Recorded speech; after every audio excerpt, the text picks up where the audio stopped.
Olá, pessoal do laboratório. Olá, caros colegas. Estamos aqui novamente, eu, Humberto Medeiros, e o meu amigo Valber Matias, para continuarmos a apresentação de alguns casos aí, fechando esse sétimo dia da semana da hematologia avançada.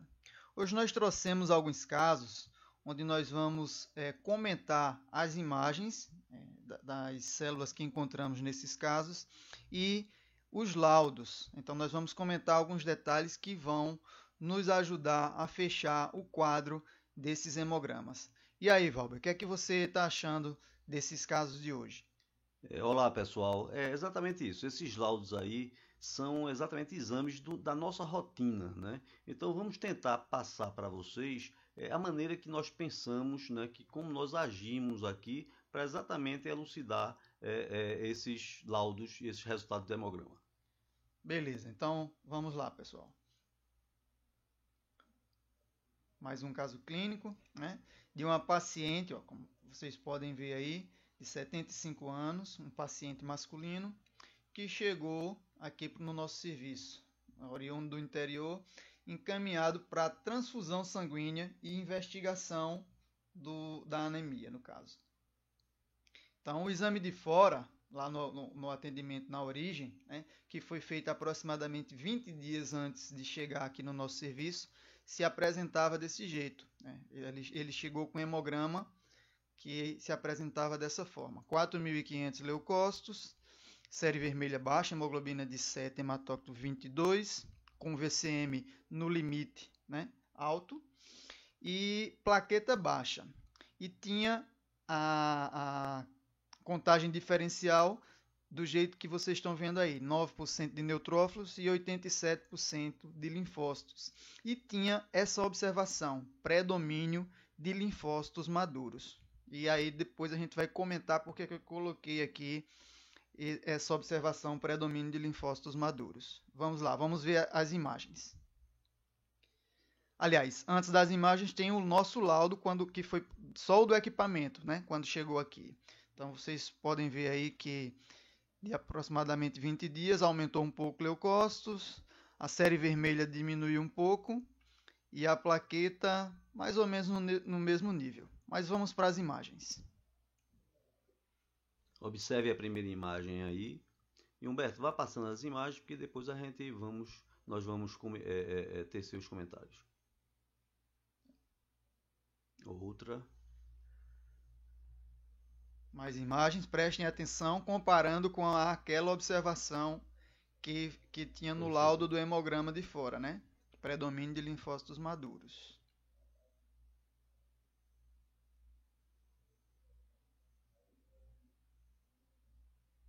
Mais células, né? Vou passar até um pouco mais rápido. Isso, chegamos aqui. E o que é que vocês acham, né? E a observação, predomínio de linfócitos maduros do laudo do hemograma original. Né?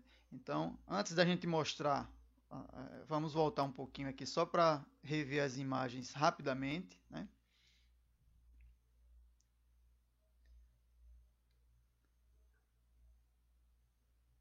E aí, Valber, me diga uma coisa, o que é que você concorda com essa observação que tinha no primeiro laudo, predomínio de linfócitos maduros?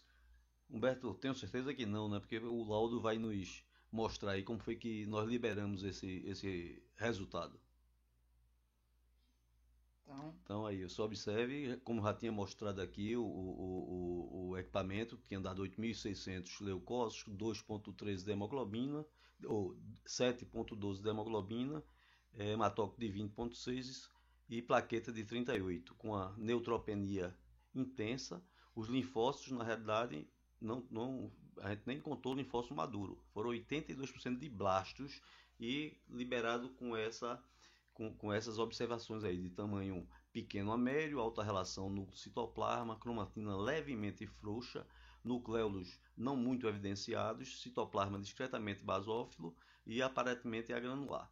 Esse foi o nosso laudo para o ambulatório, para hematologistas fazer avaliação. Totalmente diferente do laudo vindo de fora.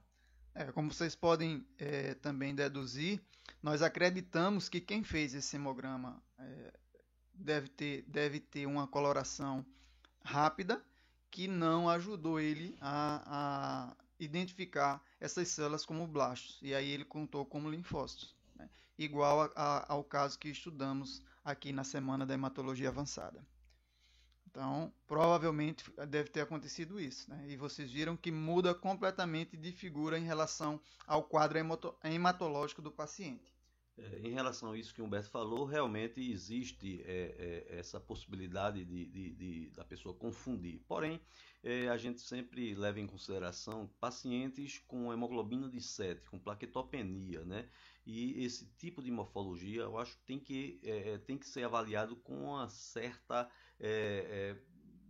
cautela, né? Tá certo? Porque o exame foi totalmente direcionado da maneira errada e, assim, o médico que avaliou, ele considerou o exame errado.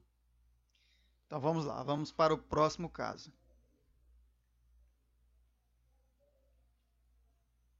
Paciente, sexo feminino, 39 anos, também vindo do interior, né, encaminhado aqui para investigação devido o hemograma estar apresentando uma leucocitose e anemia. Né, foi atendida pela médica, né, referência do interior, encaminhada ao nosso serviço, e ela colocou na hipótese diagnóstico, na investigação dela, se era uma leucemia aguda ou se era uma leucemia crônica, uma leucemia linfóide crônica.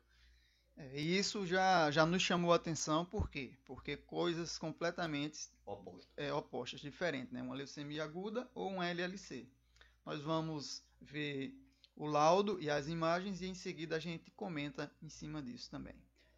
Esse caso não chegou para a gente o exame original, que foi feito lá no interior. Então, no nosso atendimento, quando chegou, ela já apresentava 120 mil leucócitos, hemoglobina de 6 com hematócrito de 17 e plaqueta de 226 mil, ou seja, normal. Então, vamos ver as imagens e a gente volta para cá para comentar novamente. Vamos observando o laudo do aparelho, né? Porque a médica interrogou leucemia aguda ou LLC. Isso aqui a gente pode responder logo. Então, ela pensou em leucemia aguda devido ao leucócito alto e a série... Não, aguda. Isso é aguda, né? Sim. Leucócito alto e a série vermelha baixa, hemoglobina baixa e hematócrito baixo. E por que ela pensou em LLC crônica? Também o leucócito alto e a plaqueta normal, né, que é o que costumamos ver numa leucemia linfóide crônica. Mas vamos ver a morfologia, né? Então, vocês podem ver aí. E observando aí, até na imagem anterior, Humberto, fazer exatamente comparativo com outras células menores, já para vocês começarem a fazer essa observação, essa avaliação. A maioria das imagens a gente já é possível a gente fazer esse tipo de comparação, comparando o que tem de normal com o anormal, em termos de leucócitos, né? Então,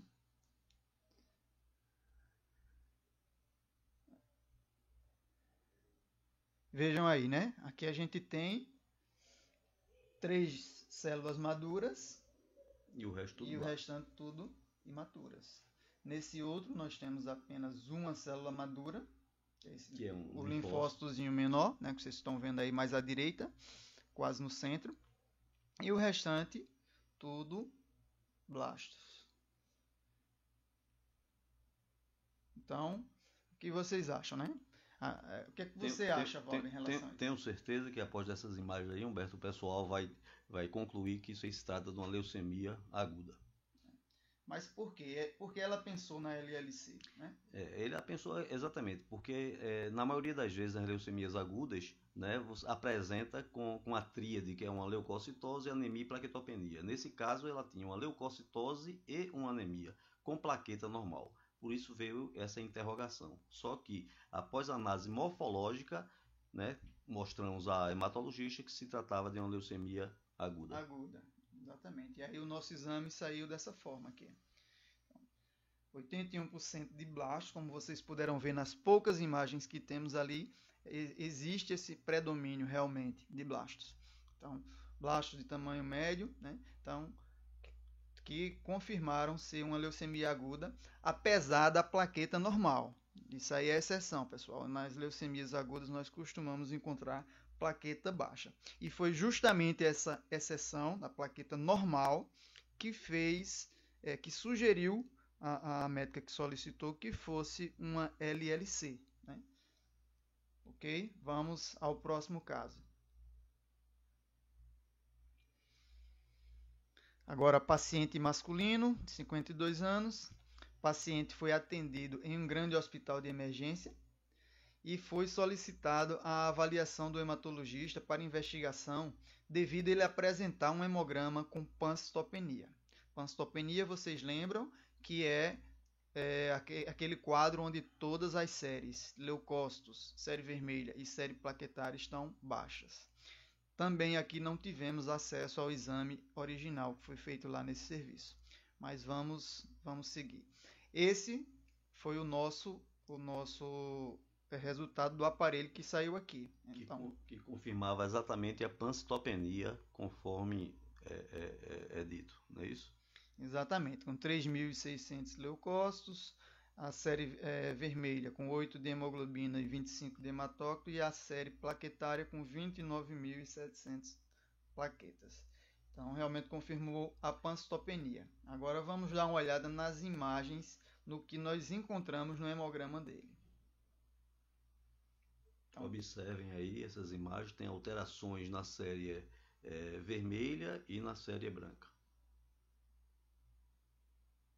Mais imagens. Vocês podem ver aí que existe um predomínio num tipo celular da série branca, né? Então, o que vocês acham da morfologia da série branca e também da série vermelha? O que é que você pode acrescentar, Valber, pessoal? Não, existe essa anisocitose aí, né? Presença de macrócitos, e na série branca essa presença dos neutrófilos hipersegmentados. Agora, voltando ao laudo, Humberto, sei que muita gente já está pensando, né, que pode ser esse tipo de anemia, mas observem o VCM desse paciente e vamos comentar mais à frente. Então, as imagens novamente nos sugerem, né? Vocês veem que aqui em poucas imagens nós temos vários neutrófilos hipersegmentados, né?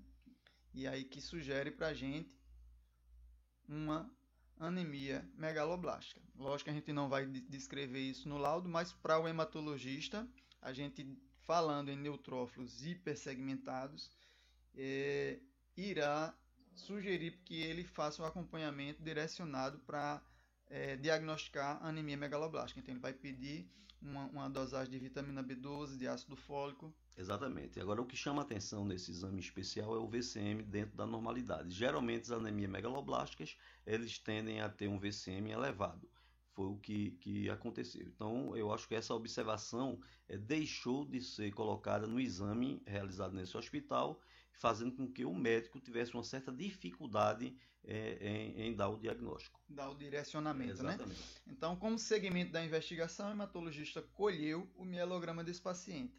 Porém, quando nós liberamos o nosso hemograma, ela fez um comentário que achamos pertinente repassar isso para vocês, até a título de experiência mesmo.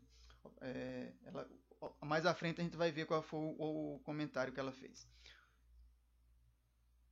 O comentário da hematologista foi justamente esse aí. Ó. O paciente ganhou um mielograma desnecessário. Ela já tinha feito o mielograma quando liberamos o nosso hemograma. Porque se eu tivesse essas observações no hemograma que foi feito lá no hospital, eu não teria colhido o mielograma, teria investigado vitamina B12 e folatos. E já começava a tratar como anemia megaloblástica, porque realmente, ela até colocou assim, é anemia megaloblástica com certeza. E aí a gente pode confirmar isso vendo as imagens do mielograma. Isso aí são imagens do mielograma. Exatamente. Aí vocês observem uma hiperplasia eritroide, né, dando o diagnóstico exatamente de anemia megaloblástica. E aí, ou seja, o paciente fez um exame invasivo sem necessidade. Então, vamos ao nosso próximo caso. Paciente encaminhada com suspeita de doença linfoproliferativa. Interrogado, LLC. Então, hemograma externo com observações de sombras de Gumprecht. Então, teoricamente, o médico que atendeu aqui no ambulatório do nosso serviço pensou que se tratava de uma leucemia linfóide crônica. E esse aqui é o laudo do equipamento, né, que nós costumamos, antes de fazer a análise morfológica, fazemos uma avaliação em relação ao laudo, né? Então, aqui ele deu 49.700 leucócitos com hemoglobina normal e uma discreta plaquetopenia. Então, a priori aí, vocês pensariam o quê? Humberto, você acha que eles estão pensando o quê? É uma leucemia aguda ou uma leucemia crônica? Aqui, realmente, assim, olhando esse laudo, pela a série vermelha praticamente normal e a plaqueta praticamente normal também, e observando o quadro dos leucócitos, até realmente poderíamos pensar numa LLC, né? Vocês podem ver aí que no linfócito foi o que predominou, as células predominaram na casa dos linfócitos. Então, mas aí tem a observação de linfócitos variantes que para chamar a atenção, né? E realmente, assim, esse caso aqui é um caso de que a gente observa, mas a gente vai fechar realmente quando vai para a lâmina. E é isso que nós vamos fazer agora. Vamos ver as imagens desse hemograma. Pelo laudo do aparelho, pode ser um LLC, como eu já comentei, realmente pode. A gente poderia pensar, só que realmente o que vai fechar são as imagens, as células que vamos encontrar no esfregaço. Observe aí essas duas células, o tamanho da célula que está na parte superior. Observem. Olha aí, veja aí. No caso, a gente pensando no LLC, a gente iria encontrar linfócitos maduros. E aqui, por essas imagens, a gente já descarta a LLC, né? Mas, Humberto, o colega que viu, ele viu, volta aí anterior, por favor. Ele viu essas manchas, esses restos nucleares. Poderiam ser sombras de Gumprecht, Humberto? O que a gente está vendo aqui são restos nucleares. Que, assim, as células jovens, elas também são frágeis, como os linfócitos da LLC. Porém, a gente só deve colocar essa observação de sombra de Gumprecht se realmente a gente estiver diante de um LLC, que não é o caso aqui. Nós não temos linfócitos maduros. Exatamente. Nas leucemias agudas, essas manchas, esses restos celulares são comuns, tá certo? Então, não se deve colocar essa observação nem como restos nucleares. Essa observação só em LLC, que nós chamamos de sombras de Gumprecht. Então, pela morfologia, aqui a gente já descarta ser a LLC. Na LLC, repetindo, nós encontramos linfócitos maduros. E diante de uma leucemia aguda, nós encontramos blastos, que foi o que a gente viu nessas imagens. A observação em cima das manchas de Gumprecht não estavam corretas, né? Estão equivocadas. Por quê? Porque quando você fala em sombras de Gumprecht, você direciona para um diagnóstico de LLC, que não é o caso. E aí, nós encerramos aqui essa nossa apresentação desses laudos. Esperamos que vocês tenham curtido bastante essa semana da hematologia avançada, que tenham aprendido com esses estudos de casos e continuem seguindo o nosso canal Lab Prática no Facebook, visitando o nosso blog. Com certeza nós sempre estaremos alimentando novos conteúdos que irão contribuir para a melhoria da prática microscópica de vocês. Nosso grande objetivo é exatamente esse, é compartilhar um pouco de conhecimento nosso com vocês. Isso aí todo mundo se beneficia e o mais beneficiado no final, colegas, serão exatamente os pacientes. Um abraço a todos aí. Um abraço, pessoal. Até a próxima.